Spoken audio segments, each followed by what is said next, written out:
And everything that Master taught, because I have had time in these intervening years to meditate on his work. And when I was put out of SRF, I could no longer do the work of SRF, and yet I was absolutely dedicated to doing Master's work. And I didn't want to create obstacles or competition. I wanted to build his work, but I didn't want to compete, and therefore I wanted to do something complementary. And since they had said they would not start communities, they weren't interested, I said, all right, that's what I will do. And since he had said that he wanted me to write books, and I had asked him, but sir, haven't you written all the books that are needed? And he said, don't say that. Much more is needed. And I thought, well, what can I write? And I realized that he had written how to achieve success, how to heal the body by affirmations, so many different things. He talked about how to have a harmonious marriage, how to raise children. He talked about all these things, even though he hadn't written books on the subject. And I realized that if I wrote books on these subjects, that would not conflict with anything they are doing, but it would help to show that his mission, like that of William the Conqueror, it was to an age, not just a particular kingship. And Master's mission was to Dwapara Yuga. He wanted to show how in Dwapara Yuga, everybody must learn to think in terms of energy. And he introduced this principle of energy into everything that we do, so that we learn how to heal our bodies through energy, so that we learn how to become successful in starting our bookstores, in writing my course on material success, in starting Ananda itself. I never allowed the success of Ananda to be my primary principle. Anybody else in my position would make that his bottom line. I did not. There were times when I threatened the very survival of Ananda by adhering to my principles. And it always survived because God wanted it to. But I only built Ananda to do God's will. And if it looked like it would fail, and there were several times when it looked as if failure was a virtual certainty, I said, no, God, I've done it for you. If you want it to succeed, you will make it succeed.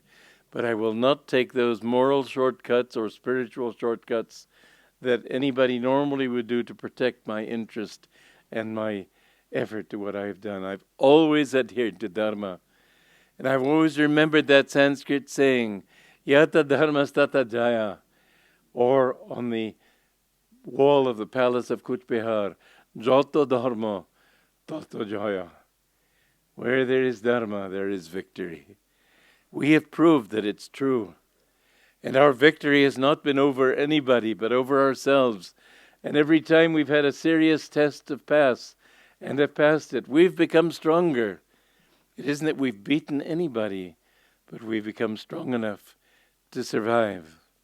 And another principle that I have learned from this long life of mine, and from my experience with SRF, and all the struggles I went through in trying to create centers and so on, was that people are more important than any project, anything.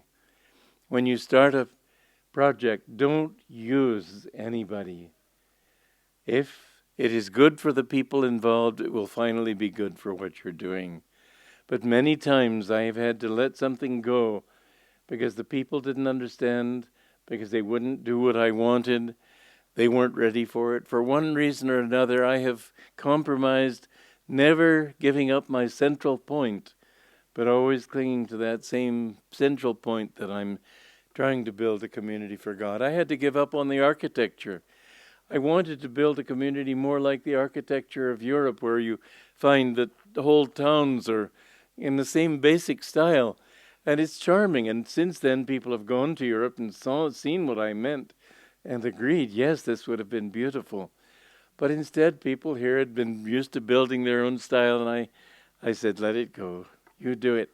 I was trying to create the right spirit. And there were many times, it was not easy. I tell you, you young people now starting a new community will find it much easier in one very important respect, that we have a model. And we can tell people today, no, this isn't how we do it. But back then I couldn't say how we do it. I was creating how we do it. And so I had to give up on many points that I would not have given up on now, and do not give up on now. But I had to, in order to allow the whole thing to move forward. Now we have that system, and it's easier for young people coming in and starting a new community to say, well, no, this is not the Ananda way, and people coming will accept that. In the beginning, that was not so. I had to play the politician sometimes. There was one time when I had to gather the whole community together. First of all, there was a whole batch of people living at the farm here who said that they wanted to call me on the carpet for certain things I wasn't doing. Well, it was we who weren't doing it, but they were calling me on the carpet. So I beat them to the punch, and I called the whole community together. And I said, we are not doing certain things. What can we do to improve it? That took the wind out from under their sails.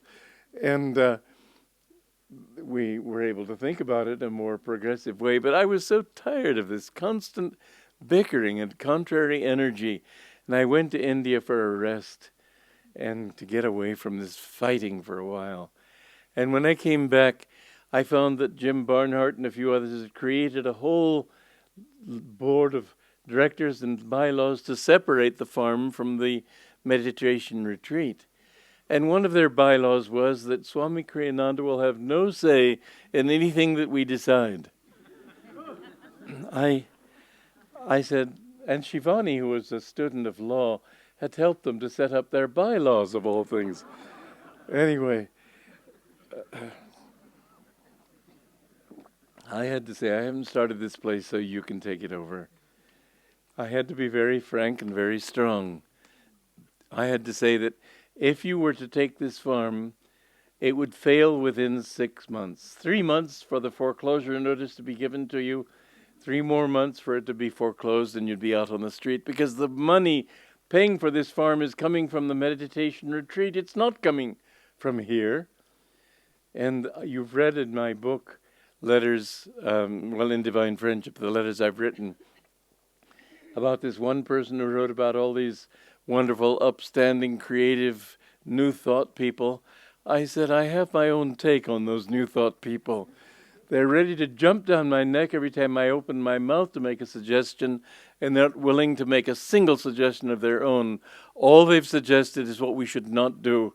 I said, I'm tired of that energy. And finally, I called a meeting. Somebody had given us money to build a publications building. And I thought that would be a beautiful building as a statement when you drive in. The first building you see, this new expression in architecture. And they created this big storm. I said, look, I gave you all the right to determine the zoning of our village. I said that was something important to me, but I let you decide it. And you've decided this is our industrial area. Now, we've got to accept that this is our industrial area. This is what I want. Oh, we don't want anybody making decisions, forcing us to make decisions in front of a bulldozer. I said, all right, you come up here, the ringleader of them. Come up here and tell me where you think the building should be. He told me exactly where it should be. It was obvious. Still, they said, no, we don't want to make decisions in front of a bulldozer, and there was this big fighting. Finally, but mind you, and this is where I had to play politics too, I knew I had the majority of people on my side. I wouldn't have called the meeting until then. But then I called the meeting, and I said, look, I'm absolutely fed up with this 1 horsepower energy. I don't often insist on things, but when I do, I expect to be listened to. And if you are not willing to accept that condition, I can turn my back on this community and never look back. It won't matter at all. I've built this community not for me, not for you, but for Master. And if you want it to be something else, take it over. I don't care. And I meant it, but I knew I would win because I had most people on my side. And we lost about 50 people at that time, but it was good riddance of bad rubbish, in my opinion. Because from then on, we have grown. No, it was not easy getting Ananda established. It takes a certain amount of maturity to be able to know how to lead, and I've had experiences of many lifetimes, and in this lifetime I didn't begin till I was 41. So you young people, remember, it does take experience, but you do have this on your side. You don't have to worry about the basics. You can say, this is how we do it. And if we follow that system, and if we keep this basic principle in play, I think that we have the power to change the face of this planet. I really do. Because just a few people living in the right way have an impact far beyond their evident influence. People come to us from China and Taiwan and India and all over, because what we are doing, having a group of people living together in kindness, this is what Master wanted. He didn't want a big organization with a mother church and rules. He did not want it. He told me, don't create too many rules, it destroys the spirit. I know that what we have is Master's legacy. I know that what we have is what Master wanted to bring to the fore in this world. And although I have this one big doubt, because he did try to create a monastery, and so far we're teetering on the edge still. But I do believe in monasteries, and I don't believe that their influence, and this is why the peace treaty last night was again so important, that its spirit was instilled of the monasteries not by rules, but by a wish for freedom inwardly. And if we can have monks who seek inner freedom, and if this can be the basic rule, then I definitely believe in it. I am true to my monastic vows for that reason. I have tested other ways, but I know this is for me. I want God, and I want to help other people to find God. Nothing else matters to me. And if we can have a group of monks and nuns who seriously have the same desire, I am all for it. But I have to go with the reality. And the basic reality so far has been such that I have to honor it, because I see that our ministers, although married, are far better than SRF's ministers.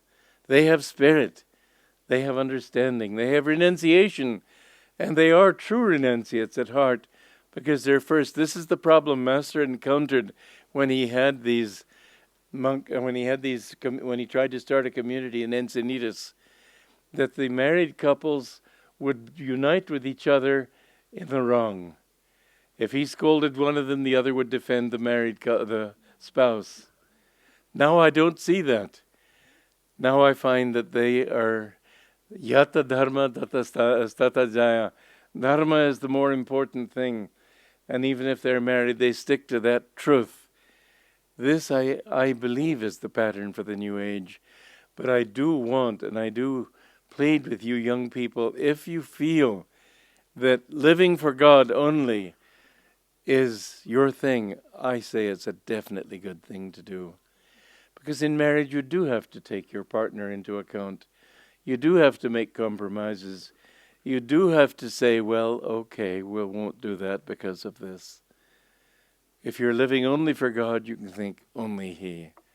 And if you're thinking, for example, if I were married, I'd have to think, if I had a job in the world or anything like that, I'd have to think about my own survival. I'd have to think about my own security. I'd have to think about bringing my children up and putting them through college and so on. I don't have any of that. I can threaten my own life. I couldn't care less. I could threaten my success of Ananda even. It's not that I don't care, but I will sacrifice everything if I feel that that is what God wants. Because I can have His God supreme and absolute in my life. Now this is not easy for married people to have. I would urge you to think in those terms too. Because if you can live for God alone, remember, the purpose of it is inner freedom. Freedom to live only for God and to give yourselves to Him without the least desire, what's in it for me, or what about myself, or what about my family. Even though my family is Ananda, His will comes before everything else. And I feel at this stage of my life that I'm really getting ready to leave this body. I may be around a little longer, but who knows? I'm very happy at the thought of going. I want you all to know that, so that you don't have doctors going to heroic efforts to keep me alive. Because the only thing that matters to me is I have done a good job, and I'm grateful for it. And I look at all your faces, and I'm grateful. I see that the spirit that Master put into my hands, I have passed it on. And you are living that spirit. That is what Master came to bring into this world. Bring people who would live in Dwapara Yuga consciousness, putting energy before everything else, understanding that everything is a flow, that it won't come by fixed rules and fixed organizations and fixed forms, but in an understanding of the flow of reality. I have found that in that flow I can create in a way that I could never do if I had thought things through exactly. You will find the more you are in that flow, the more the Spirit will flow through you. This is what Ananda is all about. Ask me what Ananda will be in the future. I would say more of that flow, not specific things in specific places. But living with the Masters and living in that flow, this is what Sanatana Dharma really is all about. The true religion of the universe, as I said in Revelations of Christ, is Sanatana Dharma, the eternal religion. It's the same religion in the most distant galaxy.